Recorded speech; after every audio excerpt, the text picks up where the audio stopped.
Today on Locked On Canadiens, Winnipeg wanted what for Pierre-Luc Dubois? We talk about the Bob factor and how hard it is to win a Stanley Cup, and then we've got some more Canadiens mock draft fun. That's all coming up here in just one moment.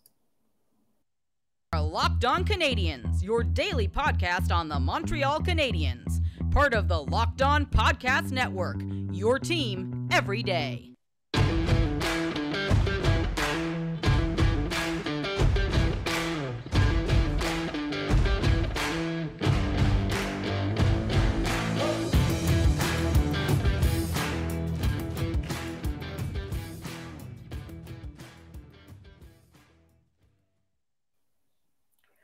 Hi there, everyone, and welcome to episode 850 of 51, I should say, of Locked On Canadiens, where you get your team every day as part of the Locked On Podcast Network. We're free and available wherever you get your podcasts, on YouTube, anywhere, you name it, we're there. My name is Laura Sab, also known as The Active Stick, and I'm joined as always by the wonderful Scott Matla of Habs Eyes on the Prize. Scott, we've got a lot of fun stuff to talk about today. Even though there's nothing really going on in the hockey world, we still have topics for our listeners. Yeah, today was a day in there's not news, but there's not things to talk about. If my voice sounds a little scratchy or stuffy, allergies are doing their best to incapacitate me for the first fully nice week we've had in a long time. It's been a strange day because there's been some takes and there's been some tweets and a lot of discussion out there. It's never boring. It's never boring to be a Montreal Canadiens fan, even if the team isn't doing currently anything right now. Let me check in on the discourse real quick. One, apparently Canadiens fans are now either turning on Cole Caulfield or they fear he's not going to sign. I think we can just all calm down a little bit. And then there's some stuff about Brady Tkachuk that we're not going to touch at all, even though he's enjoying his brother being in the Stanley Cup playoffs. I don't think that there's anything wrong with that, but we're not going to touch any more of the Sen stuff. Although, LOL, Ryan Reynolds pulled out of the bid or whatever is no longer. I'm just saying, LOL. All right, that's enough about the Sens. And then, so this comes from The Athletic. Murat Ates, who covers Winnipeg for The Athletic, wonderful person, excellent writer, and is dialed in. He's trusted. And I'm just going to read what he posted, what he wrote, right? It is. Okay, so this is under the heading Pierre-Luc Dubois. Dubois has been adamant that he did not go to the 2022 draft in Montreal with the expectation that he would be traded to the Canadiens. That may be true, but it doesn't change Montreal's interest in the player, the player's interest in Montreal, and the fact that the Jets and the Canadiens talked trade multiple times last summer. One version of the discussion I've heard says Winnipeg was after Nick Suzuki, a non-starter for Montreal, while the Canadiens tried to build a package around Christian Dvorak, Josh Anderson, and a first-round pick. I think a package involving Kirby Dach and futures might be a way for the teams to meet in the middle. Absolutely not. I love Murat. I respect him a lot, but Christian Dvorak and Josh Anderson, without even a first-round pick, is more than fair for Pierre-Luc Dubois, not because he's not good, but because Winnipeg does not have leverage when a player is trying to get the hell out of there and wants to come to Montreal. It's based on leverage in this case, not necessarily value. So no, you cannot have Kirby Dach. I love Murat. I respect him a lot. He's a very smart man. But a package involving Kirby Dach and futures is not in the realm of possibility the way that things are right now. That's kind of my thought, is that, okay, it's a package deal and the Canadiens don't. Giving up Nick Suzuki is a non-starter. Giving up Cole Caulfield is likely a non-starter in this too.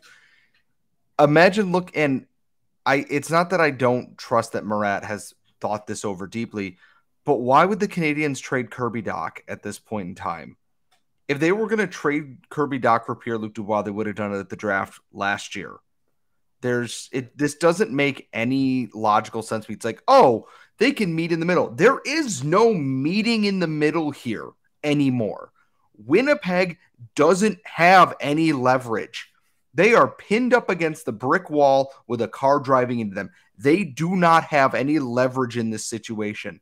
And it's adorable that people seem to think, they're going to get, a Meshar. They're going to get Lane Hudson. They can ask for Nick Suzuki and Cole Caulfield because PLD is a good player. That's all well and good. You have a player who does not want to be there. The Canadiens can wait for him to go to UFA. They can do that.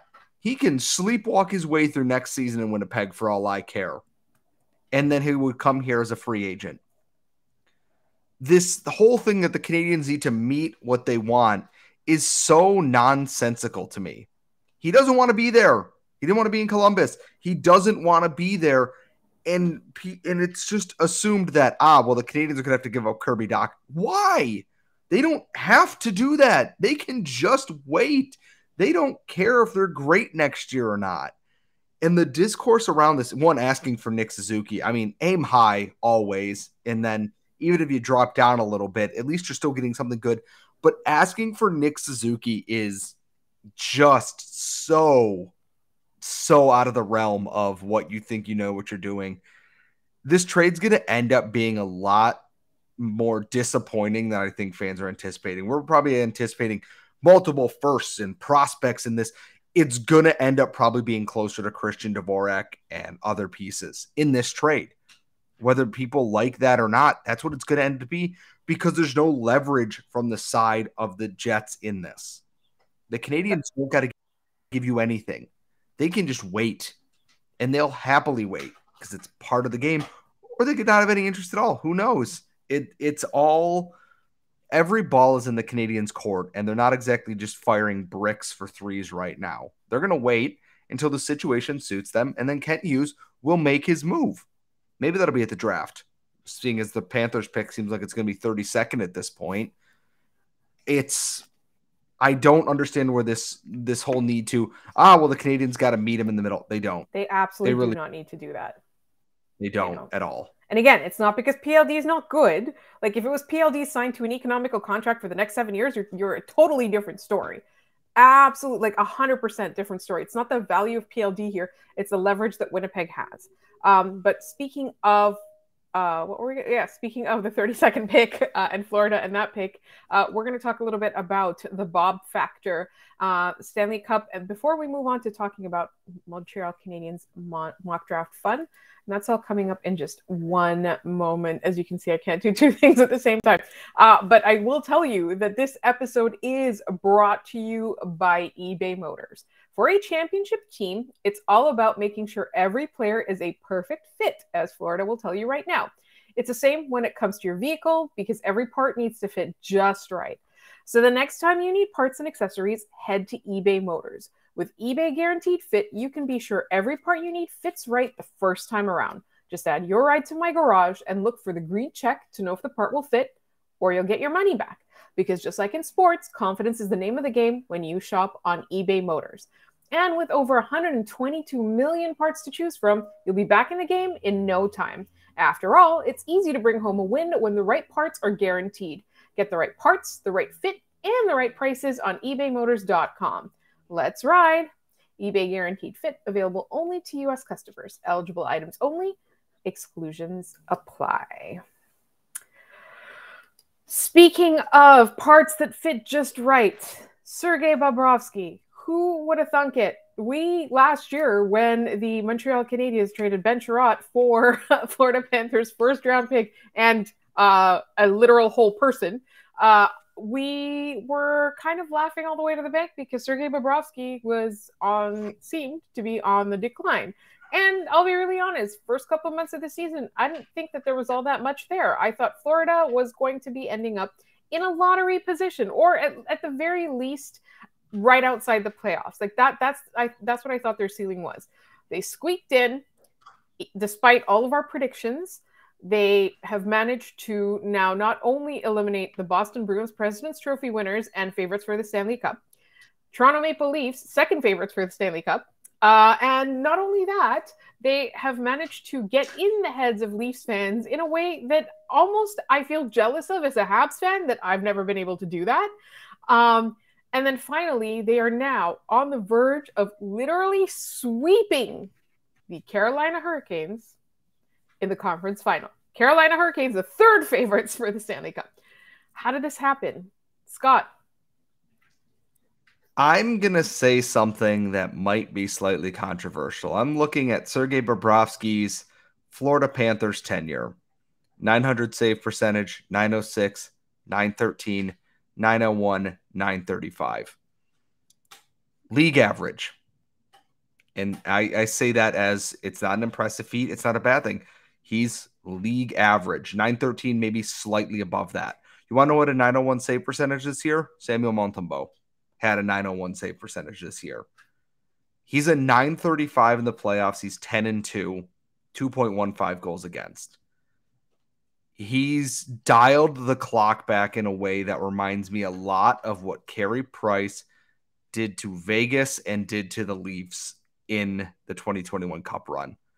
And as our good friend Jay Foster put it, that means he's going to go on LTIR forever after the season is over, after they inevitably lose in the Stanley Cup final. And I go, yes. I don't know if it was some rest down the stretch with Alex Lyon getting those starts for Florida and allowing him to rest and get ready for the playoffs here.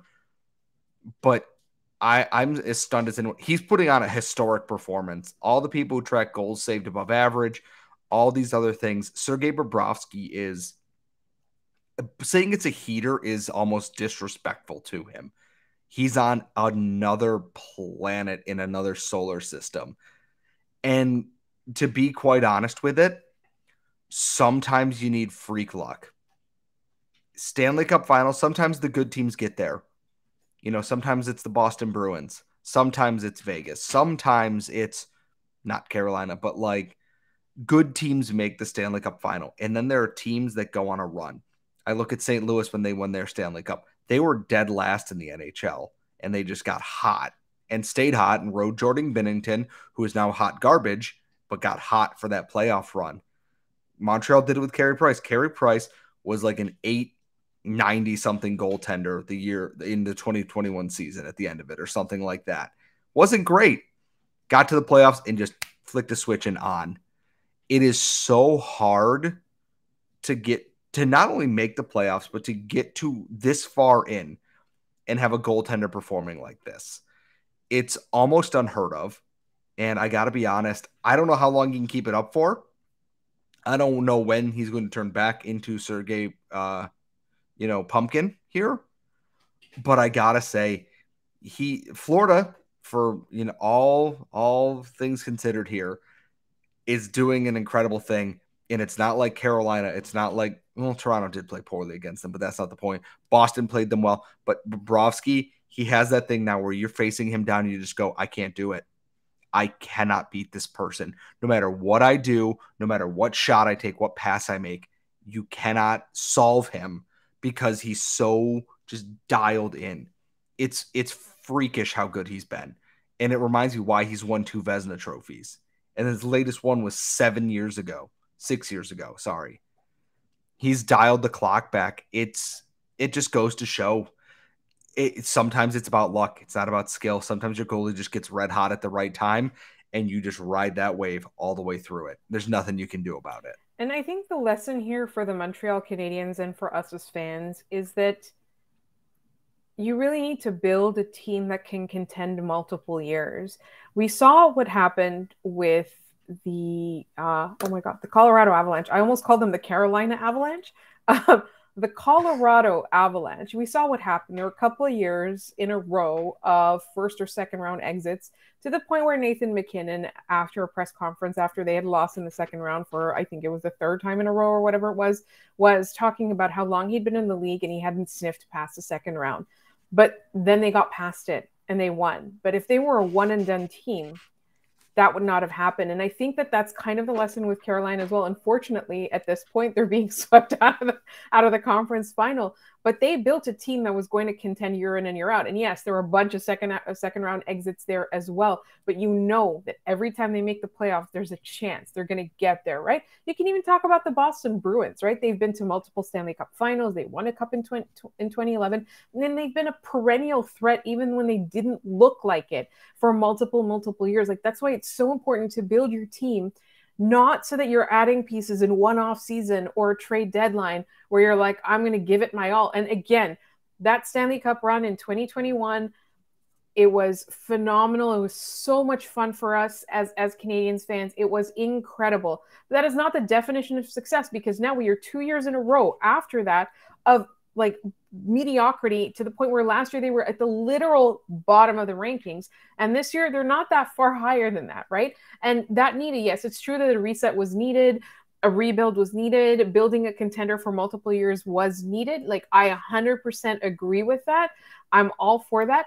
I just think that the way that the Canadiens need to build a team is one of those where, you know what, if we have to go to the playoffs 8 times before we get to a Stanley Cup win, I'm happy to do that. Like, they built something that could contend year in and year out. That's 8 years of hope, 8 years of playoffs, 8 years of, yes, sometimes playoff failures, but that's the lesson here, is that you never know when you're going to run into a Carey Price. You never know when you're going to run into, who was the goaltender that eliminated the Colorado Avalanche that year in the second round? They got goalied. Was it Marc-Andre Fleury?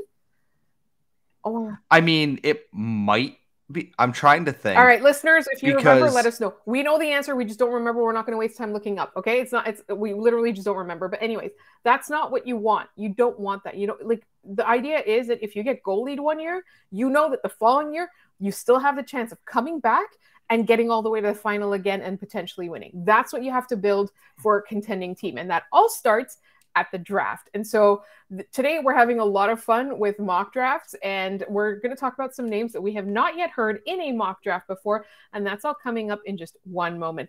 The first, I got to tell you about Birddogs. This episode is brought to you about Birddogs. If you like to wear shorts and you want them to fit, you want them to be comfortable, and you want them to be versatile, then you need Birddogs. Birddogs, honestly, they look great. And I have to, give you guys a peek behind the curtain. We all got some.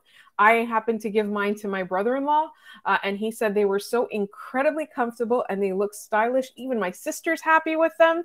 So, you got to say that it's worth a shot. And right now, if you do go to birddogs.com/LockedOnNHL and enter promo code LockedOnNHL, they're going to throw in a free custom Birddogs Yeti style tumbler with your purchase.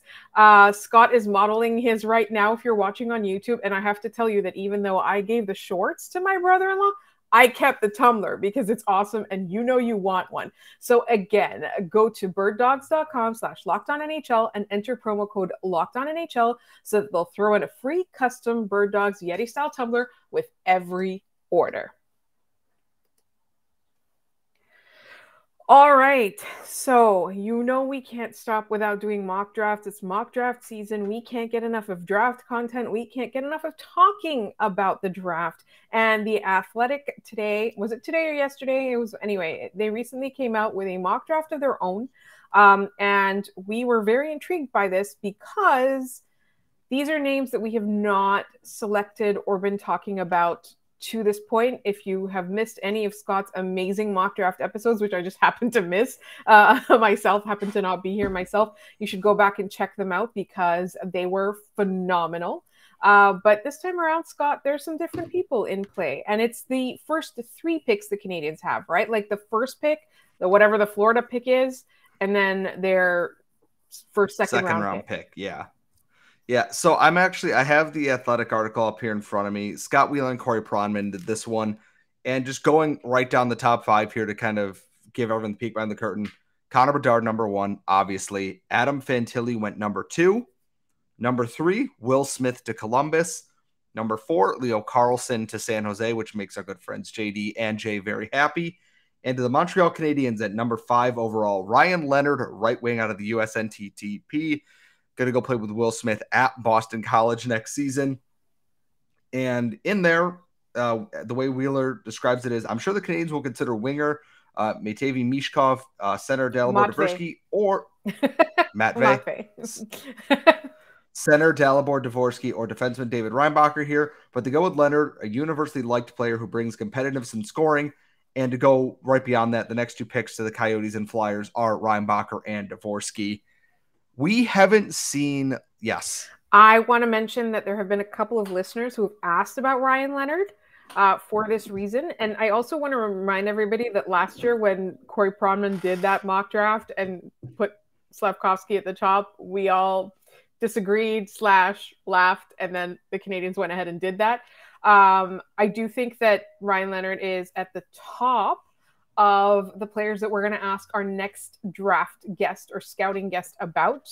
We've got some really, really fun content on that front plan. Some new faces, some old faces. We might even give you guys an opportunity to ask the questions yourself live. Maybe, maybe not. Stay tuned. But I did want to ask you about that, Scott, because it's definitely somebody where our listeners are paying attention. But up until this point, media, scouts, and stuff like that have been leaning more towards, are they going to pick Vichkov or not? And then they've got Reinbacher in there. They think Will Smith might fall. They think, so like it's been a mixed bag, but it's really just the listeners that have been asking about Ryan Leonard. So let's go ahead and talk about this a little bit. Well, for one thing, Ryan Leonard scores goals. He had 51 for the U.S. National Under-18 team this year, and 94 points on that team. He's an insanely talented player. And this is not to say, and I'm looking at this team, he was third on the team in scoring. Gabriel Perreault led the team. Will Smith was second. He was third. It's the first time I've seen him mock there, though, because as a winger, you would think they would just take Mishkov instead there. Higher skill player. And this is no disrespect to Ryan Leonard. Talking with people who have watched a lot of the KHL and follow European hockey, he's the one guy who can rival Connor Bedard for pure skill in this. And it's honestly, that's kind of the way that I'm leaning still, is that if they can't get Will Smith. And the mock draft here doubled down on wingers for the Canadiens, though, because as I scroll down here at 29th right now, Scott Wheeler again making the pick. Andrew Cristal from the Kelowna Rockets. We had talked with Tony Ferrari about this. The biggest thing with Cristal, he does not skate well. He is a big offensive heavy guy. 90 in the WHL this year, 39 goals, 56 assists. And I'll read the description here. A winter injury and tough spring finish in the WHL playoffs and at Under-18 Worlds pushed the diminutive Cristal into the late first round, but the Canadiens don't let one of the most gifted players in the draft slip into day two, adding skill and a potential WHL scoring champion in this. They say diminutive. Gabriel Perreault and prospects are listed at the exact same height. The difference is one of them had a very good under-18s and one of them did not. And if Cristal fell to 29th overall, I'd be ecstatic with this pick. I don't see it happening, but I would be thrilled because he's in top 8, top 10, top 9, top 16. The lowest ranking on him is 35th by Craig Button. I would be stunned if he lasts that long. I got to be honest, though, if he does, I would love the idea of Andrew Cristal at 29th overall. Lord knows they could just do with more pure goal scoring in this team in the near future. So I think for me, Cristal. I keep mispronouncing him as Crystal, just like yours is Matevi. It's Matvey. It's Cristal. I keep yelling at myself. All right. We definitely talked about him with Tony Ferrari in the past. Definitely go back and check that. I feel like he's not going to be there at that point. The feeling that I get is he's going to be gone by like 20. Some team in the middle there looking to add pure goal scoring talent will take that risk. He will be gone in there. Because I look at teams like Colby Barlow's set to go in that top 20 range. I wouldn't be shocked if Cristal goes in the mid-teens to early 20s, like you said. And that's fine. There are other names in this draft that Canadiens can go after, especially if they want pure scoring at the end of the draft here. And I think this is the most interesting part because we go into round 2 where the Canadiens are picking 37th overall with their own pick, pending any trades and whatnot. And the Canadiens are picking the first goalie off the board. 6'6" Michael Hrabal from playing in the USHL. He's a Czech goalie, 18 years old, big kid, 908 save percentage, 9-13-4 in the USHL. Has another USHL season ahead of him, and then is going to the University of Massachusetts. We talked with Sebastian High about drafting goalies. He likes Trey Augustine a lot. Therefore, since I'm not a draft expert, I like Trey Augustine a lot. I know there's some rawness in the game to a goalie like Hrabel here. I'm not crazy about drafting a goalie that high. I'm really not. I'd rather they add on defense, add a potential skilled center, or if they don't get Cristal, add a skilled winger in that area too. I don't love the idea of drafting a goalie that high, though I understand the thought process behind that entirely. And I think, that's something that some of our listeners have suggested as well. We are going to have a goalie draft focused episode or goalie prospect focused episode in the coming weeks as well. So make sure you are subscribed to our podcast, wherever you get your podcasts, or on YouTube, or you know what, do both. Listen to us and then look at us. We thank you so much. You can find us on Twitter at LO_Canadiens. You can find us obviously on YouTube. And if you want to ask mailbag questions, you can tweet them at us. You can also leave them in the YouTube comments. Just put mailbag question at the beginning so we know that you want us to talk about it on a Friday show. You can also email us at lockedoncanadiens@gmail.com. You'll find Scott on Twitter at Scott Matla. You'll find me at The Active Sick. Thank you so much for listening. And I'm very happy about the discussion that's been generated lately. Thank you, all of you, for listening, discussing, and suggesting topic ideas. We're there for that. And we will talk to you with more of those topic ideas tomorrow.